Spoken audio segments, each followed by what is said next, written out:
ये 5 दिवसीय कार्यशाला की आज उद्घाटन समारोह है। माउंट आबू भारत की एक हिल स्टेशन नहीं है, बल्कि यहाँ सदियों से आत्मचिंतन और आध्यात्मिक शिक्षा की एक पावन स्थान बन चुकी है। यहाँ ऋषि मुनि और साधक गहराई से साधना करके सिद्धि प्राप्त किए हैं। यहाँ भगवान राम के गुरु ऋषि वशिष्ठ ने अपना आश्रम स्थापित किया था, जो आज गमुख मंदिर के रूप में प्रसिद्ध है। इस आध्यात्मिक ऊर्जा से भरे वातावरण में आज हम एक विशेष स्मृति अपने पास रखे हैं। बीते 8 अप्रैल को मुझे बताया गया ब्रह्म कुमारी संगठन के चीफ एडमिनिस्ट्रेटर श्रद्धेय दादी रतन मोहिनी जी का निधन का दुखद समाचार प्राप्त हुआ है।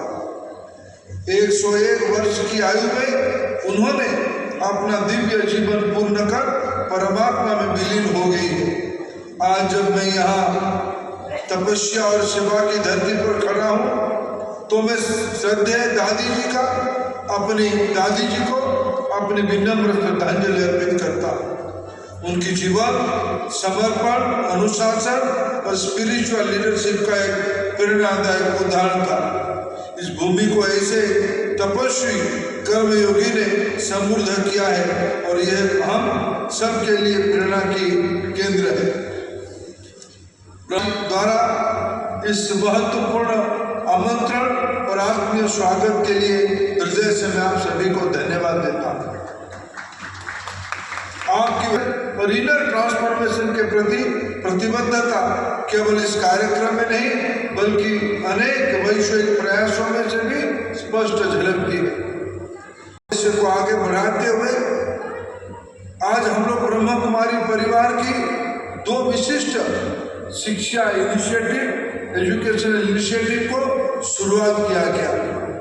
मैं इसके लिए आपको बधाई देता हूँ। MA course in counselling and mental wellbeing तथा leap programme leadership with ethics, awareness and purpose, इन दोनों पहलों का उद्देश्य ऐसा व्यक्तित्व का निर्माण करना जो इमोशनली रेसिलिएंट हो और जिनकी न्यू एथिकल वैल्यूज पर टिका है। यही तो होलिस्टिक एजुकेशन का सच्चा रूप है। ये इनिशिएटिव्स आधुनिक जरूरतों को हमारी सनातन आध्यात्मिक परंपराओं से जोड़ता है और यही आज शिक्षा की सच्चे परिवर्तन लाने का दिशा है। मित्रों, ब्रह्म कुमारी किस पवित्र अनुष्ठान में आया हूँ, मैं निश्चित रूप में पूज्य बाबा जी का इस तपस्या के प्रति, उनकी विचार के प्रति, उनकी कल्पना को नमन करता हूँ, नतमस्तक होकर प्रणाम करता हूँ। इनका संयोग देखिए, 1937 को याद करिए और आज हम शताब्दी बनाने की 12 साल पहले देश आजाद हुआ 1947 में। देश की आजादी का शताब्दी बनाने का और 22 साल बाकी। थोड़ा कल्पना करिए, सर लगभग 100 साल पहले देश के प्रबुद्ध जन, देश के जाने वाले लोग, देश तो तब अखंड था। प्रजापिता ब्रह्म कुमारी ईश्वरीय विश्वविद्यालय जन्म हुआ था अखंड भारत में। उन दिनों में हैदराबाद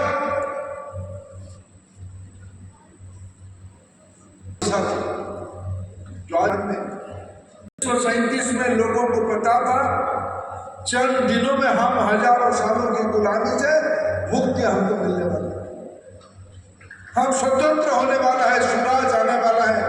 लेकिन मित्रों, एक तबका देश की आजादी की लड़ाई में था, राजनीतिक कार्यक्रमों में व्यस्त था। जो उनसे भी दूर देख पाने वाले लोग थे, जिसमें हमारे पूज्य बाबा जी भी एक थे। उन्होंने देखा कि अगर देश आजाद होगा तो क्या होगा? देश की राजनीतिक स्वतंत्रता प्राप्ति होने से देश आजादी नहीं हो जाएगा, सुराज नहीं आ जाएगा। स्वराज्य मिल सकता है, सुराज नहीं आ सकता है। इसलिए उन दिनों में मैं और कुछ नाम गिना सकता हूं। मालवीय जी का कल्पना ठीक 100 साल पहले बनारस हिंदू विश्वविद्यालय की थी। श्री अरविंद सक्रिय राजनीति से विचार नया नहीं था। शिक्षा संस्कार युक्त हो, शिक्षा आध्यात्मिकता को पनपने के लिए हो, ऐसे मौलिक विषय को, इस सनातन सत्य को स्वीकृति देते हुए चमक दमक शोरगुल से बाहर आके एक बीज का रोपण किया गया था। और अभी परम आदरणीय मृत्युंजय जी ने कहा, हमारे परम आदरणीय जयंती दीदी ने भी कहा, वो दिन दूर नहीं है जिसको प्रधानमंत्री माननीय नरेंद्र मोदी अपने शैली से कहते हैं, यही समय सही समय, ये भारत की समय आया है जब प्रजापिता ईश्वरीय ब्रह्म कुमारी विश्वविद्यालय शताब्दी बना रहा होगा। भारत जिन मूल्यों पे आपने काम शुरू किया था, उस मूल्यों के आधार पे दुनिया को नेतृत्व करने के सब सामर्थ्य लेके आत्मविश्वास के साथ मानवता के सामने नया दिग्दर्शन देने के लिए ताकत रखेगा। मैं पूरा विश्वास के साथ आपके सामने इसको उल्लेख कर सकता हूं। मित्रों, आज आप सब कौन हैं? आप एजुकेटर हो, आप शिक्षक हो, प्राध्यापक हो, असिस्टेंट, एसोसिएट तथा प्रोफेसर हो, वाइस चांसलर। आपसे समाज की अनेक अपेक्षा है। आपकी जिंदगी आप इसीलिए नहीं चुने हो प्राध्यापक की। शायद आप सब लोग जिंदगी में अगर पुरुषार्थ करने कोई मार्ग चयन करते तो शायद आपकी भौतिक विकास और ज्यादा अच्छा होगा। लेकिन आपने समाज को सच्चा परिवर्तन करने के लिए प्राध्यापक बना। और मैं धन्यवाद दूंगा इस संगठन को, जिम्मेवार संगठन को, जिन्होंने न केवल भारत में, दुनिया की 100 से ज्यादा देशों में भारतीयता की जो आध्यात्मिक स्वरूप है, संयम रखना, संतुलित होना, नियंत्रित रहना, जीवन को एक पटरी पर रखना। अगर पाश्चात्य अपने जीवन को पटरी पर रखता, शायद आज विश्व की पर्यावरण इतना खराब नहीं होता। भारत के सामान्य लोगों में, भारत के सामान्य जनजीवन में मित्रों आध्यात्मिकता भरी पड़ी, लेकिन वो मरा के रूप में। दशरथ रत्नाकर को मरा ही सूझा, उनको राम नहीं सूझा, लेकिन मरा करते करते करते करते वो राम की भक्त हो गया। रामायण की सृजन हुआ नई दुनिया में। शिक्षकों की काम हुई, हम सामान्य लोग हैं, बहुत नजदीक से जानता हूं। हमारी सबकी धारणा वही है कि मनुष्य जंजाल में रहता है, मनुष्य मोह में रहता है, मनुष्य अहंकारी है ही, मनुष्य में क्रोध रहता है, मनुष्य के ये सब गुण है। लेकिन उसी मनुष्य को भगवान बनाने की एक मीडियम चाहिए, एक कैटलिस्ट चाहिए, एक इंटरमीडिएट चाहिए, जो इस संगठन काम कर रहा है। यह संगठन अपने रचना को जो गति देने के लिए समाज की सहायता मांग रहा है, इसलिए आपको इकट्ठा किया है।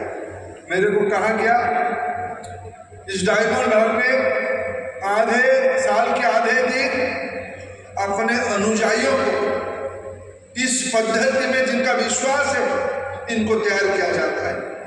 और और बाकी आधे समय समाज की नए लोगों को जोड़ने की प्रयास किया जाता है। और आज जो आप आए हो इस आधे वाले, आज आके हम पूरा हो गए। और मेरा भी इसमें एक निहित स्वार्थ है, मैं भी स्वार्थ के लिए आया हूं। मैं मनुष्य हूं, मैं ब्रह्मा कुमार नहीं बन पाया अभी तक। मैं मनुष्य के नाते यहाँ हूं। भारत की शिक्षा विभाग के दायित्व तो मेरे पास है। विदेशी आक्रांताओं ने भारत को लंबे समय तक पराधीन करने के लिए जब मसौदा बनाया, उन्होंने पहला काम किया, भारत की आत्मा पे चोट लगाई। भारत की आत्मा शिक्षा के अंदर था, संस्कारों में था, भारत की लोक परंपरा में था, उसकी द्योतक भारतीय समाज में गुरु था, शिक्षक था। शिक्षक दरिद्र था। राज के दरबार में राजऋषि संपन्न व्यक्ति नहीं होता था। उस राज के सबसे निर्धन व्यक्ति को राजऋषि कहा जाता था। लेकिन राजा को भी आदेश देने का नैतिक अधिकार गुरु का था, जो आप लोगों में है। अनेकों संगठन, भारत से जन्मित अनेक विचार तत्व अपने अपने तरीके से समाज को संभालने के लिए आज काम कर रहे हैं। मैं आपके मंच में सभी को नमन करता हूं, सभी को आदर करता हूं। और आपने तो एक अनोखा कार्यक्रम किया, इसलिए मैंने कहा कि मैं स्वार्थी हूं। इसकी नीति में है क्या? जिसको आपने 88 साल पहले, 88 ईयर पहले आपने एक, आपकी नाम क्या, इसका नाम शुरू से विश्वविद्यालय था, प्रजापिता ब्रह्म कुमारी ईश्वरीय विश्वविद्यालय, ये संगठन के नाम शुरू से ऐसे ही था, ऐसे ही था ना, बाद में छूटा, बाद में आया। लेकिन विचार तो नहीं था ना, शिक्षा को आपने आप पद्धति बनाई। जो आपने सालों पहले सोचा, अभी रघुनाथ मिश्र जी को याद किया जाता था। इस बार की राजनीति में जो आप कर रहे हो उसी को लिखा गया है। होलिस्टिक एजुकेशन के बारे में कहा गया है, मेंटल वेलबींग के बारे में कहा गया है, फिटनेस के बारे में कहा गया है, मल्टीपल एग्जिट और एंट्री की बात कहा गया है। सब्जेक्टिव पढ़ाई से समाधान नहीं होता है। फिजिक्स, केमिस्ट्री, मैथमेटिक्स, हिस्ट्री पढ़ने से विषयों की दक्षता बढ़ती है, मनुष्य तैयार नहीं होता है। मैं हमारे बरगड़ी जैसे इतना अतिवादी नहीं, उन्होंने तो कहा राक्षस बन जाते हैं। बरगड़ी जहाँ पर हम मिलकर इसी को पढ़ के आएंगे, राक्षस थोड़ी ना बनेंगे, आप जैसे विद्वान बनेंगे।